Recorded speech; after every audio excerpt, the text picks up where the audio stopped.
Well, happy what is now Thursday morning to you, youth. I pray that wherever you are, whatever you're doing, you're staying safe, staying dry, enjoying what is a gray fall day, but a great day nonetheless.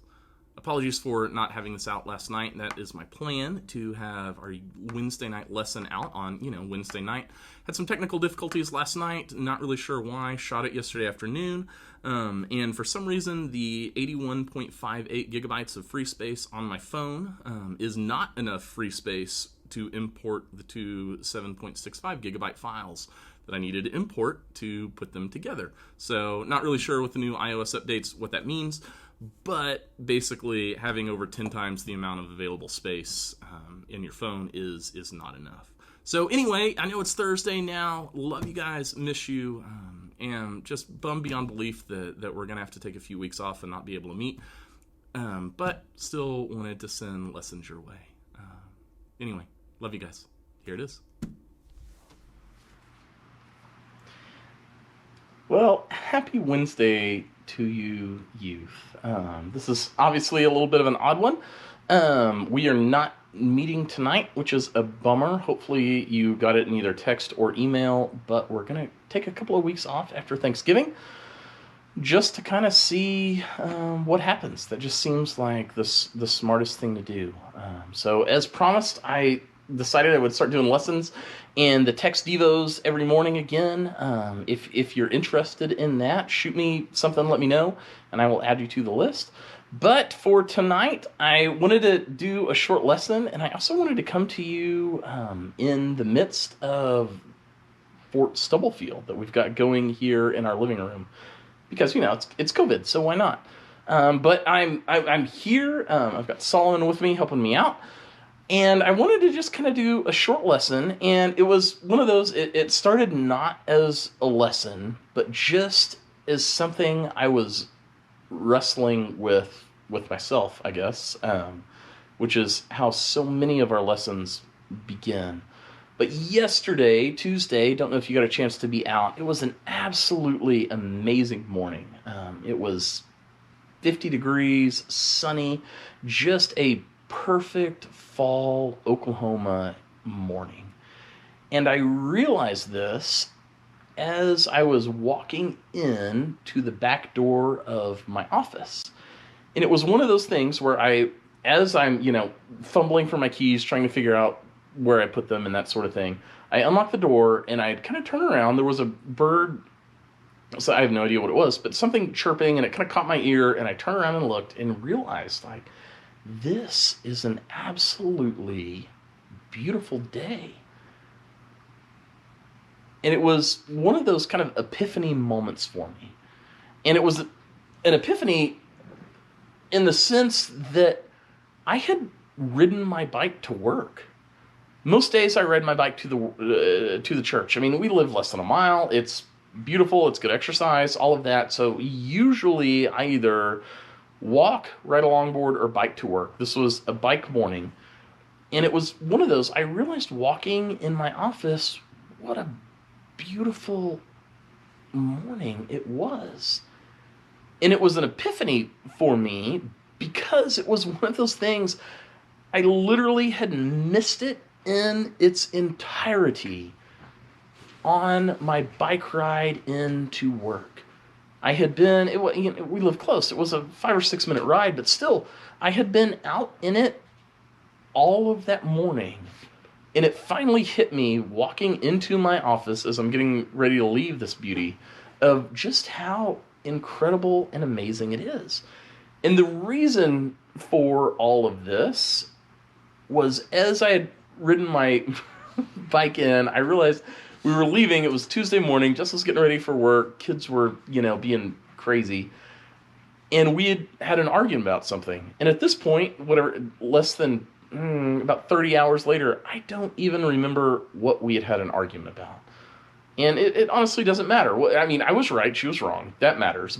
But beyond that, the argument didn't really matter. But what I realized as I was coming into the office was what I had been doing since I left my house riding my bike was mentally arguing with Jess the entire time. She had said what she wanted to say. I had said what I wanted to say. And then I spent the next, for 5, 6 minutes, whatever it was, rehashing this and coming up, and here's what I should have said. Here's why she is wrong. Here is why I am right.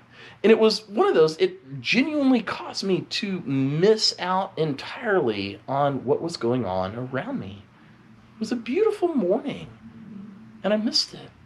I caught the very tail end of it because I was arguing with my wife in my head for all of my commute into work that morning. And it hit me as I was walking in and sitting down, like, look at what you just missed. I mean, it wasn't much. It's a 5-minute bike ride. I rode my bike home, so I got to see it again. But still, I missed that moment. I missed that beauty because I was arguing with Jess in my head. And I sat down, and I couldn't remember exactly what it was. I knew it was F. Scott Fitzgerald quote about it's more important to be kind than to be right. But I sat down. I always kind of spend my time in meditation when I first get in, and I had done that. And I sat down, and I thought, look at you, man. You wasted a beautiful bike ride. You didn't even notice that it was beautiful. I didn't even really notice that it was a bike ride because it was so important for me to be right. So I searched for the quote. I'm sure you've all heard it. The actual official, I'm on the wrong page. The actual, it in its entirety is that, oh goodness, sorry. To be kind is more important than to be right. Many times what people need is not a brilliant mind that speaks, but a special heart that listens. And I vaguely remember that from some, college philosophy course 20 years ago or something like that. So I was looking it up, and F. Scott Fitzgerald, who, Great Gatsby guy, you've read him. But it was one, I knew it was him, and I knew it was that, and I ended up stumbling upon a blog post from a guy named Ryan Phan. And I have no idea who Ryan Phan is. Apparently he's an Emory grad, so yay, Ava. But in my search for trying to find that quote, I stumbled upon a blog post that he made last November, so November 2019, a little over a year ago, that truly spoke to me. And it was one of those in a moment where I needed it, and it was just right at the appropriate time when I needed it most, but I thought I would share. So lesson tonight is bits and pieces of this guy's blog that I want to read. It's pretty fantastic. I have no idea what else he's written. I'm not necessarily recommending him as a writer, but this piece specifically is just incredible. The title of it is, It's More Important to Be Kind Than to Be Right. Being kind, listening, and showing mercy, those things are much, much more important. And he starts things off with a quote that I shared with you, which is, to be kind is more important than to be right. Many times what people need is not a brilliant mind that speaks, but a special heart that listens. And here's where his blog picks up. It says, I keep this quote as the background on my phone because it is that significant to me. It is a mindset and a lifestyle change that I have really taken into account the past year. I've written before about why I stopped talking about politics, and for that, for a variety of reasons. I still don't. And it comes down to, I don't like myself when I'm talking about politics because I'm right. I'm always right. And those heathens who think any differently from me are stupid and wrong. And they need to be conditioned to think the same way I do. Being right about things, my whole life has been very important to me. And why not? Why wouldn't it matter to people? Whether it was through the people I met or because I just grew up a little bit, I started realizing that there was something more important. That's where the F. Scott Fitzgerald quote comes into play. I have come to realize that being kind and listening to people are often more important than constantly seeking to be right and prove others wrong. And that to me was something that really jumped out, because so often I'm one of those people, you know me, you all have been around me. I enjoy being right. I think I'm right a lot. We all do. If we didn't think we were right, we would change our opinions, hopefully. But I enjoy this. I enjoy being right, and I also enjoy arguing and proving that I am right. And the reason that line speaks so much to me is the reality of, in order for me to prove that I am right, I've got to prove that someone else is in fact wrong. I mean, that is it. It's not only saying that I'm right, but it's also, I've got to convince you that you are wrong. How toxic is that in our daily lives? How much of our headspace, how much of our mindset do we spend trying to convince other people that they are wrong? In our heads, we have these phantom arguments with people.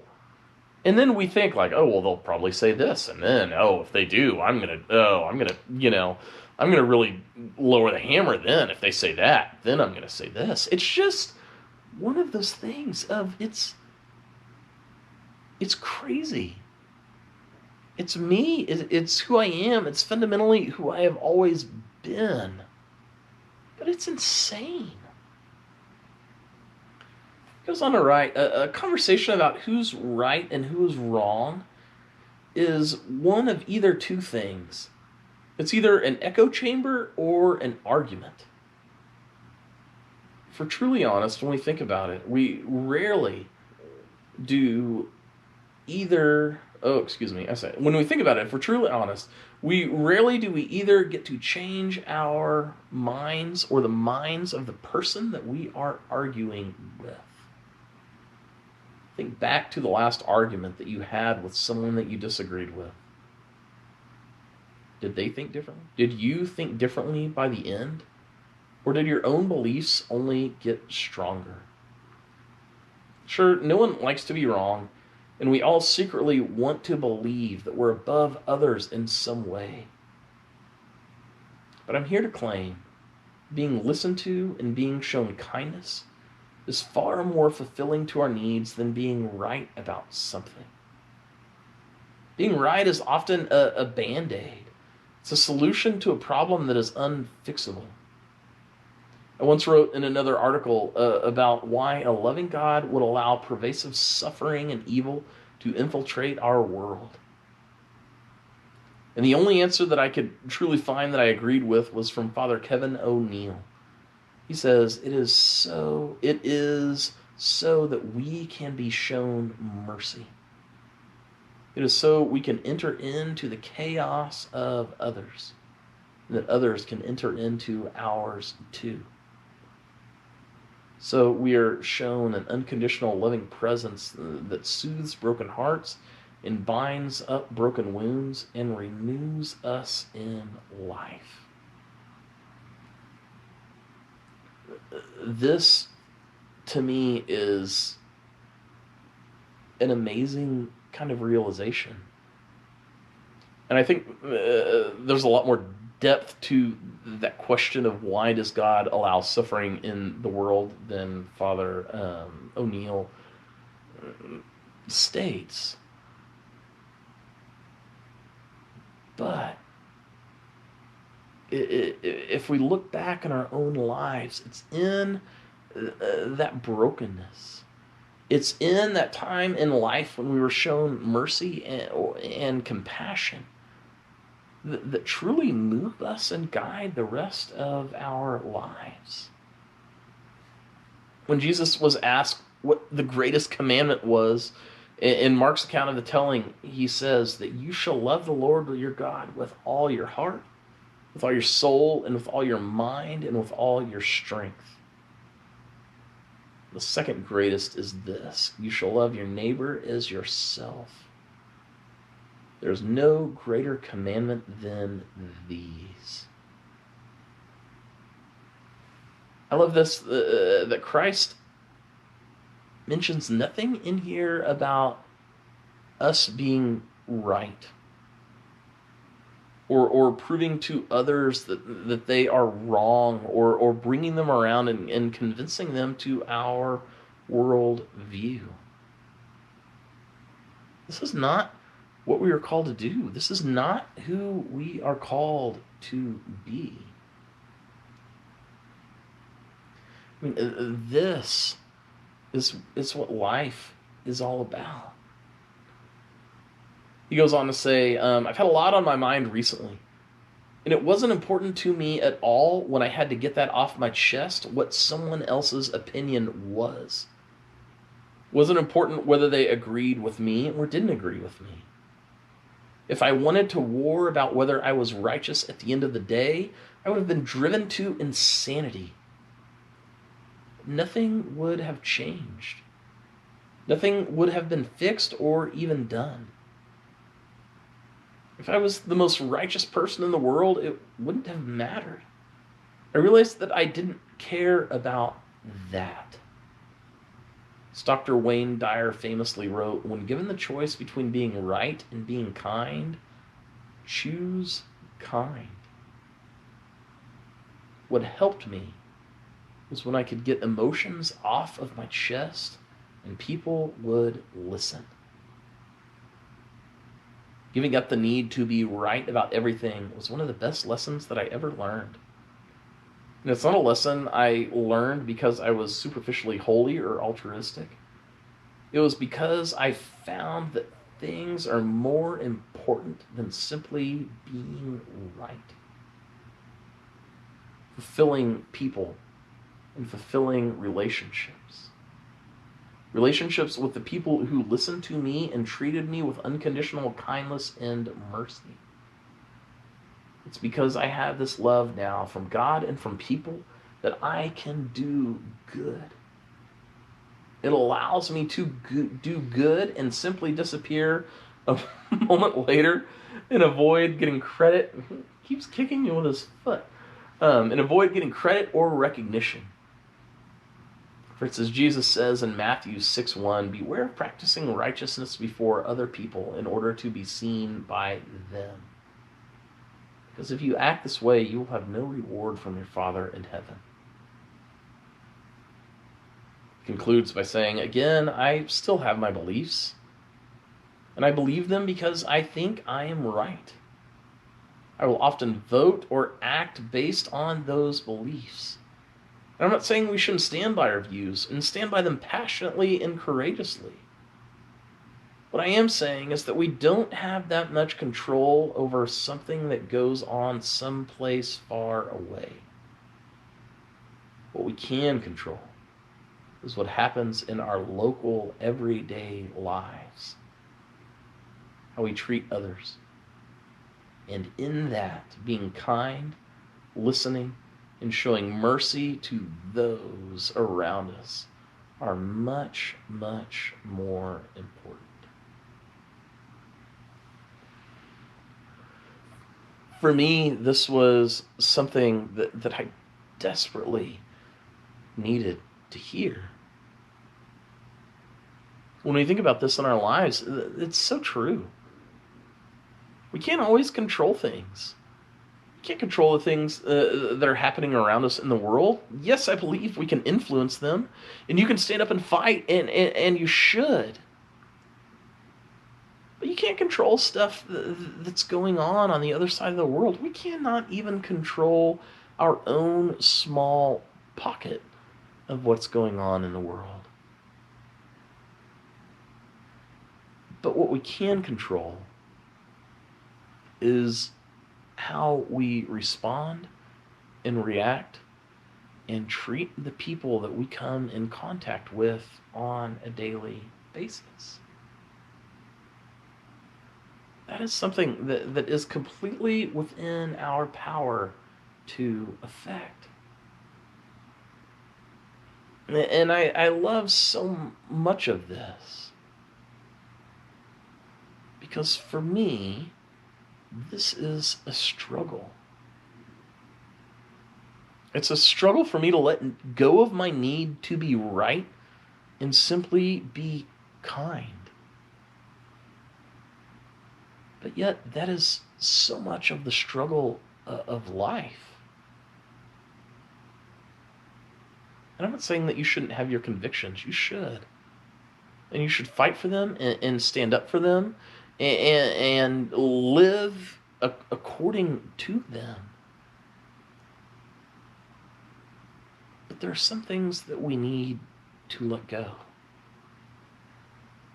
And when we encounter people on a day-to-day basis, what I would say is that it is not only more important, but exponentially more important to be kind than to be right. So let things go, especially if they're the things that don't matter. Hold on to things loosely. Believe what you believe and stand up for it. But know when it comes down to being right versus being kind, you'll never regret being kind.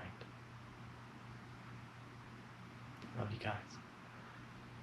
Lord, thank you for today, for the chance that we have to learn from you, to learn the tough lessons of life, to learn how you want us to treat people. God, remind us how you taught us to treat our neighbors. You taught us to love them, not convince them. God, we are grateful for the opportunity to do life together, to have each other, and to also be a part of your creation. God, walk with us. Help us to be kinder, to be more considerate, to care more. Help us to let go of our need to be right and simply be kind. We love you. Amen. Love you guys and gals. Hope it's been a great one. See you soon.